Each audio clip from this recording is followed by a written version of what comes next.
All right. Hello, everybody.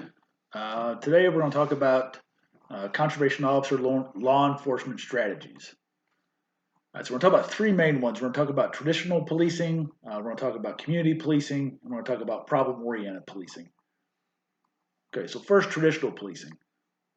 In traditional policing, there's really this focus on crime control and prevention. You have organizations that are centralized. They have a hierarchical command and control structure, where you have the chief up here and then on the way down, um, where all the information's got to go up and down. Um, and then you have your officers down at the bottom. So traditional policing also uses kind of these traditional methods of crime control. Routine preventive patrol, where officers are out just driving around in the neighborhoods, patrolling, and then rapid response, and then getting a call and getting to the crime as quickly as possible. Because there's this focus on crime control and prevention, you have this very narrowly focused police role where they only focus on really crime. They kind of view citizens with suspicion. They don't trust anyone. Um, they're not really too focused on issues other than crime. There's a lot of other issues that police deal with um, on a day-to-day basis, but in a traditional police setting, they really don't focus on any of that stuff. It's really all focused on crime control and prevention. So then they measure their effectiveness by things like the number of arrests, clearance rates, what are the crime rates, etc. All those things that can really kind of be quantified, because really you can't really quantify a lot of the other stuff um, that police do. So in traditional policing, there's this real narrow focus on crime control, and really this focus on that the police can own are the only ones that really can impact the crime rate and impact the number of crimes that are going on. Um, so it's really a kind of a police centered approach to policing. All right, so then around the 1980s, community policing started to gain popularity and started to kind of become this viable alternative to traditional policing before. So community policing really redefines the relationship between the police and the community. Okay, so remember, in traditional policing, citizens are viewed with distrust. Police are suspicious of the community, but community policing really has this focus on the community and the police really collaborating to identify and solve community problems. And it's not really, people talk about community policing as kind of this like real specific kind of program, but it's really not. Community policing is not really one specific kind of program. It's just really this combination of programs and strategies um, that are all based on um, this assumption that police need to be involved in the community, and the police and the community really need each other. So when you talk about community policing, it really like the strategies that they use, the programs that are put in place, really um, vary from kind of community to community. Community policing looks like one place may not be the same as community policing somewhere else, other than kind of this overarching thought process that the police and the community need to work together to identify and solve problems in the community. One of the issues with community policing is that it's not really very well understood, and definitions of what it is has led to this kind of inconsistent implementation of community policing kind of across the country. There was a lot of money available for community policing back in the 90s, um, with the caveat that if you get this grant money, you have to start a community policing program in your department. But other than that, there weren't a whole lot of requirements as far as what that looked like. So you had some agencies that really went all in and tried to completely convert their agency to a community policing agency. And then you had other agencies that simply just made another um, community policing division within their regular police department. So how community policing has been implemented really has been inconsistent across the board, because everybody kind of envisions community policing to be whatever they think it is, and then that's kind of how they implement it. So specifics about what it is, are debated, um, but there's really kind of 6 elements um, that are kind of universally accepted as part of community policing. So empowerment of the community, right? The community needs to be involved in this, and the community's got to have a stake in what's going on. Belief in a broad police function. Okay, so remember traditional policing talked about narrow function, which was crime control, right? The police are responsible for crime. Well, community policing, there's more of this broad police function where the police are involved in a wide variety of things uh, because lots of things impact crime and problems for the community. So the police are involved in kind of this broad function where they kind of tackle all kinds of different things within a policing context. 3 is the reliance of police on citizens for authority, information, and collaboration. Again, this goes back to that relationship between the citizens and the police. Obviously, the police derive their authority from the citizens. If the citizens didn't want the police department, the citizens could vote to get rid of the police department. So the authority of the police really is derived from the citizens and the community which they serve. Application of general knowledge and skills is the 4th one. Okay, again, not just crime control. Police have to have kind of general knowledge, general skills, be able to be adaptable to a variety of different scenarios. And then you have specific tactics targeted at particular problems rather than general tactics like preventive patrol and rapid response. So the police will meet with the community, they'll decide what are the biggest issues facing this community, and then they'll develop specific strategies and tactics to address those particular things rather than just this general, like we're going to just drive around and preventive patrol, and that will prevent crime. And then there's also a decentralized authority to better respond to neighborhood needs. Okay, so when you have a centralized authority, um, what the police are told to do comes down the chain, and then they're told. If they need something, it has to go back up the chain to get approval and then back down before they can do it. So with community policing, they try to take out some of these levels of authority to make it easier for the officers in the neighborhoods to be adaptable and be able to do what they need to do. So it not only empowers the community, but it empowers the street level officers to be able to make decisions to respond to neighborhood needs. Because you may have a police department that covers a bunch of different neighborhoods. Well, every neighborhood is going to have different needs. So in community policing, it allows those officers in those particular neighborhoods or beats or however it's broken down to be able to make those decisions and better respond to what they need for their particular neighborhood. So they use a variety of strategies, things like foot patrols. Um, One of the biggest things that separated the police from the community was the patrol car. Um, in a lot of ways, the patrol car has been very, very effective. It allows them to move quickly.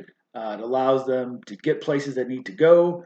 Um, but it also isolates officers from the citizens that they serve. So a common policing strategy for community policing is foot patrols, where officers are out walking the beat, getting to know the citizens.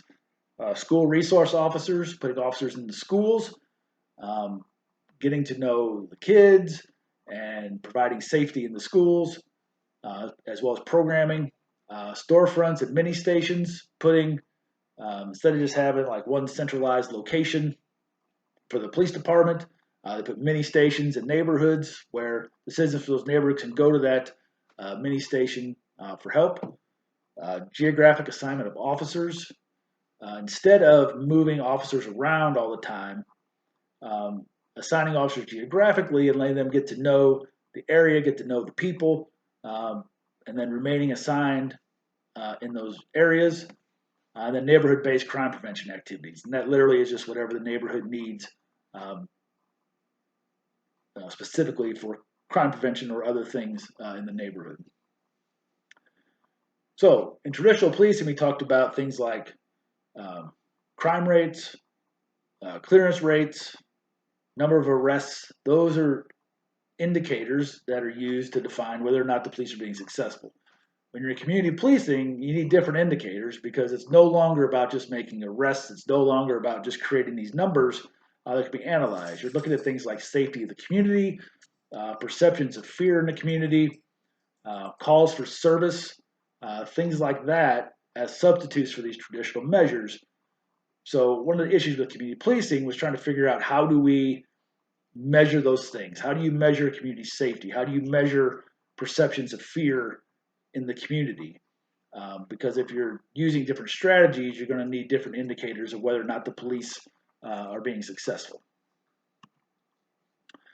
All right, and then the last one we're going to talk about is problem-oriented policing. This was developed by Herman Goldstein. This is going to sound very familiar to community policing, but it is different, although they can be used together. So problem-oriented policing is a strategy that focuses on specific problems or crimes that occur within a community. So the difference here between problem-oriented policing and community policing is that problem-oriented policing focuses on a specific problem, where community policing, while they address specific problems, is a focus on how policing is done. Okay, so community policing is more of the strategy of how the police are going to operate, instead of problem-oriented policing is what are the problems that we need to focus on in our neighborhood.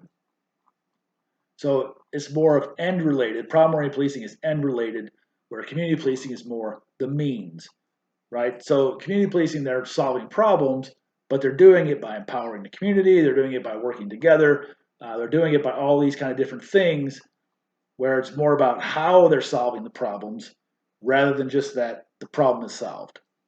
Okay, so it does overlap some, but they are different strategies. Problem-oriented policing uses what's called the SARA model, SARA. So S stands for scan, which means to identify the problem. The first A stands for analyze, gather information about people, places, and locations. R is respond, where they develop and implement a strategy. And then A is assess, did the strategy work? All right, so how do these all apply to conservation officers? All right, so first, community policing. Conservation officers have been using community policing strategies for many, many years, and they've probably been using them even before, the quote-unquote community policing term was coined. Because you can think about conservation law enforcement, and I think we're at a point now in the semester where this is going to be kind of common knowledge to you now. Oftentimes there's only one officer assigned to a county. So conservation officers have been forming these relationships with community members for many, many years. I want to say just out of necessity, but kind of out of necessity, right? The conservation officer is, the only person working in that community, so they really need to have these relationships and form these relationships with the community members. So these relationships, contributed to solving these community problems related to natural resources and hunting and fishing, through collaborative relationships with people out in the community. There were places when I was an officer that had problem areas in my county, and there were landowners in those areas that would call me, and I'd go out and help them try to solve problems that they had. I had other places where I would go. Like we used to have check stations where people had to physically come check their deer or turkeys, and I would go and I would visit with hunters and talk to people and answer questions. So there's a lot of different strategies that conservation officers have been using, but it's all very community policing oriented. So conservation officer organizations are, again, they're bureaucracies, but they're not necessarily organized like traditional police agencies. I mean, they are to a degree, but it's also allowed for conservation officers to utilize more community policing strategies. Okay. So officers attend community meetings. They cultivate relationships with sportsmen's groups. They meet with landowners. Sometimes community meetings are organized by conservation officers. Like if there's some kind of regulation change coming or something that may be controversial related to fish and game, they organize these meetings to educate the public about the issues under consideration and also to gauge the public's feelings uh, about the matter. What does the public actually think about this? And are there things that maybe we didn't consider that the community can alert us to? All right, so conservation officers and problem-oriented policing. Conservation officers also utilize problem-oriented policing strategies. So they do at times engage traditional preventive patrol strategies where they're literally just driving around, um, looking for violations, driving around where people see them, and they feel better. The conservation officer drove by or came through here today. They're keeping an eye on things. But they also will utilize problem-oriented policing because if you're one or two officers in a county, um, you need to be able to address specific problems quickly, and this makes these strategies very effective for conservation officers. So one of the strategies that they use is hotspots policing. So in every county, there are these areas that are more prone to conservation-related violations than others. So conservation officers can address those areas through what's called hotspots policing, where you have these hotspots where things are taking place. Community members also may identify specific problems or problem areas that will require some kind of problem-oriented response from the conservation officer. Um, and these strategies are also effective because one of the concerns about problem-oriented policing or hotspots policing is that if you go to these areas where things are happening and you address them, that then the crime will move to a different place. Like you'll just displace it, like it'll just move somewhere else. Um, but that's not really as big an issue for conservation officers because of the places where fish and game live. Right, fish and game can't just go live anywhere. Um, so if you have a place where there's some kind of fishing problem, the odds of that being displaced are pretty limited because those fish aren't moving. Right, that people can only fish in certain places. Right, people can only hunt in certain places. So the worry about these crimes getting displaced is not nearly as big an issue for conservation officers as it may be for other law enforcement officers. All right, and with that, I'm going to stop for this week. Please complete your assignments for this week, and as always, if you have questions, please don't hesitate to ask. I'll see you next week.